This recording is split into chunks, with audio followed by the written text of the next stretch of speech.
You are listening to the Keeping It Juicy podcast, your main squeeze in nutrition. Don't forget to subscribe and click the bell icon on YouTube so you can get notified every Tuesday when we upload a new episode. You can also add us on Facebook and Instagram at Keeping It Juicy Podcast.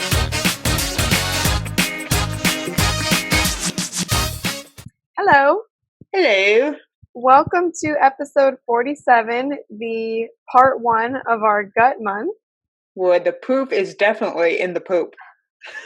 So today we're going to be talking all about fiber, prebiotics, probiotics, and just really getting into some of the nitty-gritty with that. Anyways, we are going to dive into the new nutrition in the news. If you follow either of us on Instagram, we already posted about this on our stories. And it's an article that I found, and it's from livescience.com. And basically the article is kind of statements coming from pediatricians saying that more kids should be getting weight loss surgery. So it's a very clickbaity type title. So I'll just kind of go over some of the statements that the article says. It says that about 4.5 million American children are severely obese, and pediatricians say more of them should be recommended to get weight loss surgery. In children, severe obesity is defined as having a body mass index, so BMI, of at least 120% of the 95th percentile for one's age and sex. We already know the problems with BMI, so moving on. At this weight, children and teens face greater risk of chronic diseases than their peers who are at a more, normal weight. According to this, health conditions that they're more susceptible to are high blood pressure, sleep apnea, type 2 diabetes occur more severely in these children, along with mental health conditions such as depression. That's what this article says. Also says, over the last decade, studies have shown that weight loss surgery is both safe and effective for children and teens when performed in high-quality centers, but the procedure is currently underutilized among children who could potentially benefit from it. Underutilized? I have never heard of a child getting weight loss surgery. I don't want to hear about it. I think actually in my internship, the youngest person we came into during our rotation at the bariatric surgery center was 16 years old. And even that one, I was like, send her back. She don't need to be here. Right. And, 120% percentile is not that crazy. Like, and all of a sudden that puts you at the, parameter to be able to be considered for, I don't know. It's very odd. So also in the article, it says it's a lifelong decision with implications every single day for the rest of your life. We know this is very true. Weight loss surgery is not just a one and done deal. You have specific dietary and activity recommendations that you still need to follow. Weight loss surgery sometimes doesn't always, enforce the habits that go along with the healthy lifestyle. It just kind of absolutely jumps you there. So it's controversial. It's definitely controversial. Mm-hmm. And then the article kind of closes with a statement that says, teens should be able to discuss every option with their doctors, and surgery should be one of those options. I'm just not sure teens will completely understand the lifelong commitment that it requires, and it's almost like no, our brains don't stop developing until we're females is 22 and males 25. So and I've heard even older sometimes. Like when you're teenagers, you don't know what you're doing. And I know for a fact when I was a teenager, I didn't feel comfortable talking to my doctor about anything, especially with the parent right there. Same. And this is just our experience, growing up. But yeah, I definitely, if I was 16, 17, I definitely would not have been comfortable talking about weight loss surgery because it's already uncomfortable kind of being pegged as overweight as a teen. Like, kids are mean, and when kids might hear, oh yeah, you can get weight loss surgery and lose all this weight in X amount of time. That sounds super appealing. So they may not be able to fully weigh the pros and cons, and they're being influenced by this almost quick fix that it sounds like. And children shouldn't be worrying about weight loss surgery at 16, 17. They should be worried about, I don't know, Building healthy habits. maybe getting good grades in school, maybe like spent working on their social skills. I don't know, maybe worried about applying to college, not stuff like this. Right, right.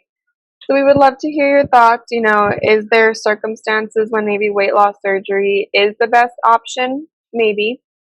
We would love to hear your thoughts and if you have some more insight on this topic. But on the surface level, it is just a very interesting perspective on childhood obesity. Doctors shouldn't be recommending anything. Sorry. I have a personal opinion on this. Ignore. So, with that being said, let's dive into the bulk of our episode, and it's all. I see what you did. Bulk meaning fiber, guys. So, with that being said, fiber is a type of carbohydrate that the body can't digest. Though most carbohydrates are broken into sugar molecules, fiber itself cannot be broken into sugar molecules. And instead, it passes through the body rather super undigested. So, fiber helps regulate the body's use of sugars, helps to keep hunger under control and your blood sugar in check.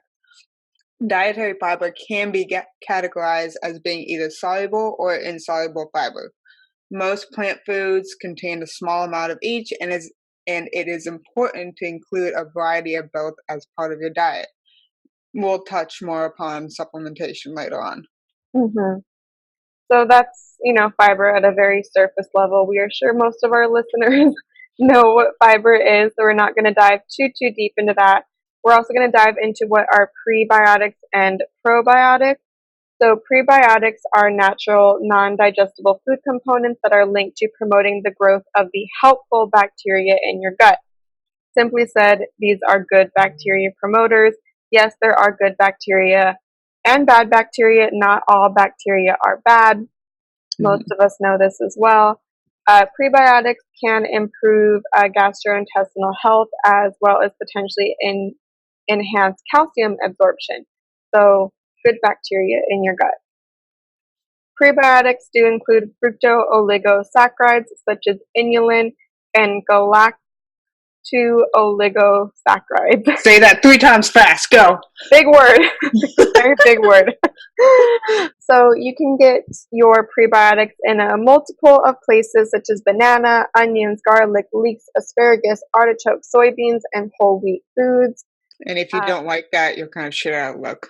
Well, pretty much like any whole food, you've got to like one. You've got to like something.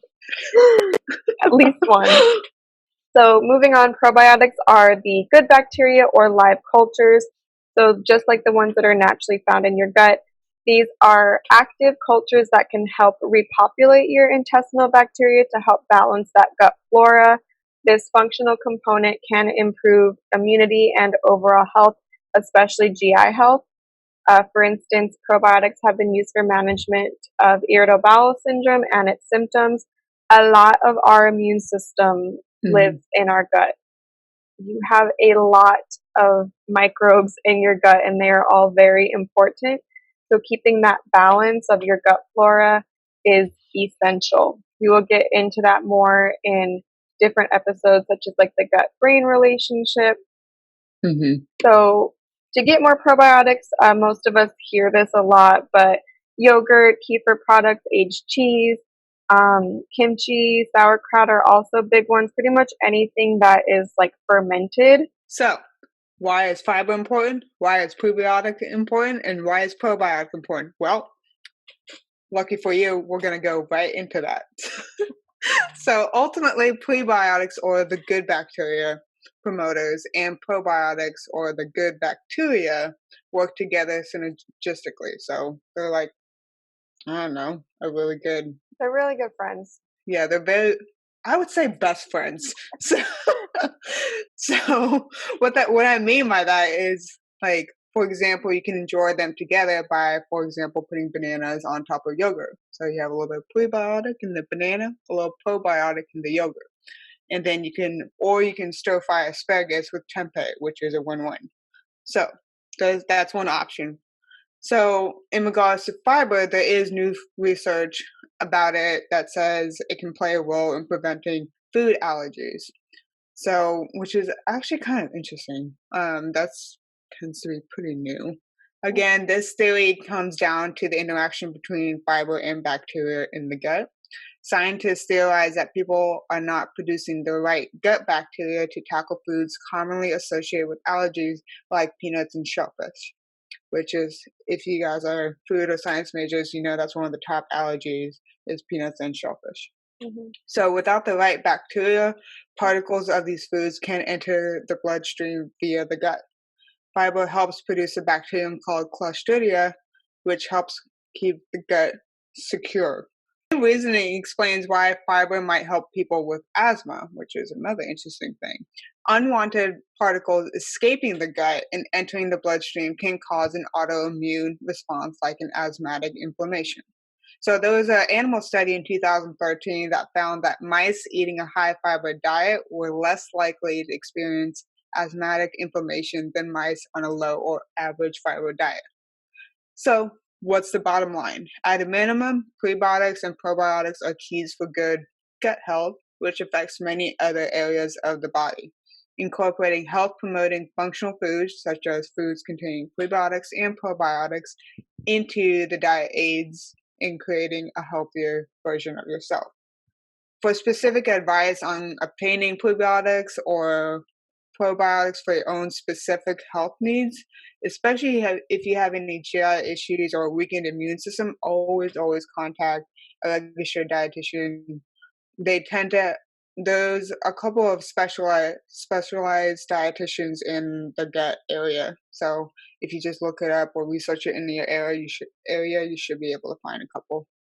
Yeah, So yeah. Gut is very intricate, so definitely consult with a registered dietitian for any specific concerns because there are so many. We're going to go into diseases and conditions related to the gut in a later episode, and you will see.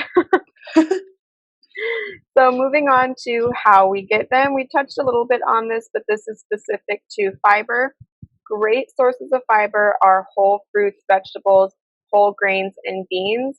There are also a ton of fiber supplements out on the market right now. Um, you can pretty much find fiber in protein bars, yogurts, cereals, fiber supplements on its own. It's in a lot of stuff right now. But the best sources of fiber are your whole grains, fresh fruits and vegetables, legumes, and nuts. Just a couple tips for increasing fiber. Definitely eat whole fruits instead of like fruit juices. Replace your white breads, rices, and pasta with brown rice and the whole grain products. Those will have the fiber where the white versions won't. For breakfast, you can choose cereals that have whole grains as their first ingredient. You can snack on raw vegetables instead of chips, crackers, cookies, chocolate bars, things like that. Try to substitute beans and legumes for meat 2 to 3 times per week in soups and chilies and things like that to get more fiber in your diet. with that being said, can you get too much? We'll go into that. So basically, children and adults need at least 20 to 30 grams of fiber per day for good health, obviously. But most Americans usually only get about 15 grams a day. So are we all constipated? I don't know. So although most Americans don't get enough fiber, too much fiber can happen, as we've talked about our personal experiences if you go back some episodes. Uh, and this is not always a good thing. So too much fiber can inhibit the absorption of other nutrients, believe it or not, leading to a cascade of other problems. So basically, if you have an increased intake of dietary fiber, it may cause a potentially negative effect on mineral absorption in the body. Not, and I mean, who knew? So with that, I mean, basically, the fiber just kind of, it's such a big molecule when you're trying to digest it, and it's indigestible, so other nutrients kind of get stuck in it, and you don't digest it, so it just goes out. So you don't get those nutrients, you know? for anyone that's watching the YouTube version of this, I'm very amused from your hand gestures. So, so, You know, visual. so, for example, the addition of brands from oat and wheat to the diet of adult males resulted in a decreased absorption rate for copper, calcium, magnesium, and zinc. So, more results from animal studies confirm that the addition of relatively high levels of dietary fiber in the rat diets resulted in an impaired absorption of a number of key minerals such as iron, zinc, calcium, and magnesium. So, I mean, you're You need basically, those. yeah, you need those, and you're decreasing your mineral bioavailability by doing this. So, don't overdo it. Like, if you want to, like, when I mean overdo it, I mean like don't go ahead and just eat 100 grams of fiber every day because that's unnecessary. Right. So unless you really enjoy The nutrient pain. deficiency, the pain and Pain. the nutrient deficiencies, you can go ahead Right. with that. Right. And we've talked about this in a past episode, but we are going to jump into like the quality of it, but I remember back in college we ate like 2 Quest bars and a complete cookie and easily got up to like 70, 80 grams of fiber, and we were in major pain, and I feel like you were in more pain than I was. I was in a lot of pain. My stomach You was about like it was just huge. My I body mean, was very mad at me.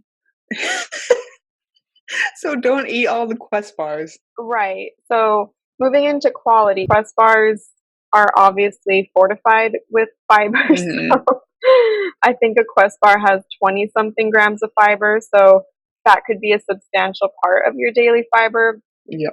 But we do want to get into, does the quality matter? The accepted view is that synthetic nutrients are almost chemically identical to those found in food. However, the production process of synthetic nutrients is very different in the way that plants create them. So, despite having a similar structure, your body may react very differently to synthetic nutrients. It's also unclear how well synthetic nutrients are actually absorbed and used within the body. So going back on this, you know, we easily downed like 70, 80 grams of fiber from these Quest bars and fortified foods. To get that from plants would be really hard. Yeah. Like you would have had to eat loads and loads and loads of vegetables. We would have stopped eating before we got to that point. Yeah. But because it was fortified and so concentrated, you know, an hour later, it's just like, what the fuck is happening? We fucked up. At that moment, we realized we made a terrible mistake. There's nothing you can do. Just gotta wait it out. You know, just drink your water, wait it out. But this is because when you eat real food, you're not consuming single nutrients, but rather a wide range of vitamins, minerals, cofactors, and enzymes that allow your body to utilize them optimally. Without these additional compounds, that synthetic nutrients are unlikely to be used by the body in the same way as their natural components. For example, many studies show that natural vitamin E is absorbed twice as efficiently as synthetic vitamin E. Hmm. So This is true they, for a lot of different nutrients too. yeah, it's not just fiber supplements. Vitamin A versus beta carotene has a lot of research as Oh well. yeah. So something to consider. So, with that being said, what about food products that have only one type of fiber added? So, basically, the fortified type of food. Does this do more harm than good? So, well, let's dive in. So, what does the data tell us? So, it suggests that more emphasis needs to be placed on the consuming amount, the adequate amounts of fiber in general, whether it's from actual whole foods or from added fiber ingredients in formulated foods. I mean, this proves a good point. It probably show. a lot of Americans don't have enough fiber as of right now. So really they're just trying to focus on closing that gap between the actual intake status and the recommended fiber consumption. So according to the IOM dietary reference intake, both forms, either naturally occurring in foods or added during food reformulation and production, become part of the total fiber content of the food. Does that mean you need to eat 2 Quest bars a day? No. I highly, from a personal standpoint, do not suggest it. You heard it here first, ladies and gentlemen. Don't do so. It is arguable that when fiber is added back into food, it is only one form, and as we know, nutrients don't tend to exist on their own. And getting a combination of different types of fiber is very important. Like we talked about, soluble and insoluble. Another example is inulin, which is a chicory root fiber, and that is one of the fibers needed to bulk up the fiber content. It's found in a lot of different products. Yeah, That's yeah, one of the main ones that the food industry adds to yogurts, right. bars, to get that fiber content up. So if you are getting the majority of your fiber from fortified sources, you may actually be missing out on types of fiber completely. So that includes you could be missing out on cellulose and other beta glucans, including pectin, lignin, and raffinose, all of which are found in fruits, vegetables, beans, and legumes. So fortified foods are obviously not your only. You can't just rely on those. So each type of fiber plays their own role, and supplements fortification usually do not have these types of complementary types of fiber. And if they do, the bioactivity is not as strong as it would be from an actual whole food. Like I said, don't bulk up on the Quest bars, eat an apple, something. And don't depend entirely on supplements. Supplements are meant to supplement, and yeah, That's it. yeah, That's that's it. literally End of supplement is a story. supplement. That's it. A lot of us are very supplement crazy right now. Instagram helps with that a lot. All the Insta models. In But order in order to get some BMs, choke some back and you're ready to go. but supplements are definitely not necessary. Focus on foods first. But like we said, right now, the majority of people are just not getting enough fiber, like in general. So the goal is to close that gap. But secondary to that, the quality of it matters a lot too. So Mm-hmm. kind of two different battles going on right now. So what will happen if you don't get enough fiber? We talked about what will happen if you get too much. But this is what happens when what comes in doesn't always go out. So according to research, the public is aware of the benefits of fiber, and most people believe they consume enough fiber.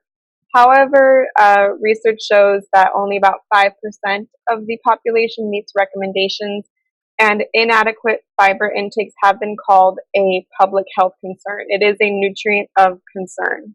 Mm-hmm. So, dietary fiber has demonstrated a protective role against various diseases from constipation, cancer, cardiovascular disease. Bowel function is the most directly affected by fiber content in foods, and that is manifested in the frequency of bowel movements and is more importantly stool consistency. If you're not having enough bowel movements, that's when we run into problems. Talk about being uncomfortable. Yeah. So Yeah. definitely make sure what comes in definitely goes out And because it's one of those nutrients where it's like more isn't better. And that's true with a lot of nutrients. Like, if it's good, more must be better. And that's definitely not true. Too much is a problem, too little is a problem. 20 to 30 grams is generally the ballpark I feel range. like I feel like we talk about this every time we do an episode. Not too much, not too little. Yeah, that's basically what nutrition is all about. Oh man. Yeah, So I don't know, guys. Are you getting enough fiber? Are you getting those BMs they going? take too much fiber. Oh, that's an issue. That's Mhm. definitely an issue. I will say this: when I was in Italy, or in Turkey, I definitely got more whole foods into my system. Mhm. And then I think the first week I came back here, I'm not to say my BMs were not going, which as dietitians we talk about BMs all the time, so deal with it. Yeah, Um, chill out. it's just I was super bloated when I came back, so there could be a cultural difference too, for sure. Cultural difference, I mean, In stress from edu- travel, like, hmm that plays a role too. When you're stressed, your bowel movements are typically slower, sometimes faster, No, I'm saying how you feel stress. sometimes faster. I gotta go. Just depends. Everyone's very different, but the Right. quality of food plays a big part. But fortified foods, like here in America, are all over the place. Like there is fiber literally added into so many different things right now. It kind of blows my mind about how we're still not getting enough. I don't know. I mean, like you would think fiber, like you would think that trend would start up. Like it's still you still see it on nutrition supplements, but for some reason we're still having the issue of getting that in. I mean, just add beans. Like days when I have beans, my fiber is like through the roof. Like, but it's all it's it's its natural form, so I don't have digestion issues on those days. But it's Oh, also not 70 or 80 grams. It's maybe 35. right. So So beans are a super super good source. yeah. Fruits and So vegetables. I hope you guys enjoyed our first part of this. We like to call it November is the new gut month. I hope you guys partake in this. Definitely. And it's Definitely. good, leading into the holidays, get your gut Hmm. in check before all the Oh yeah, definitely. nonsense starts.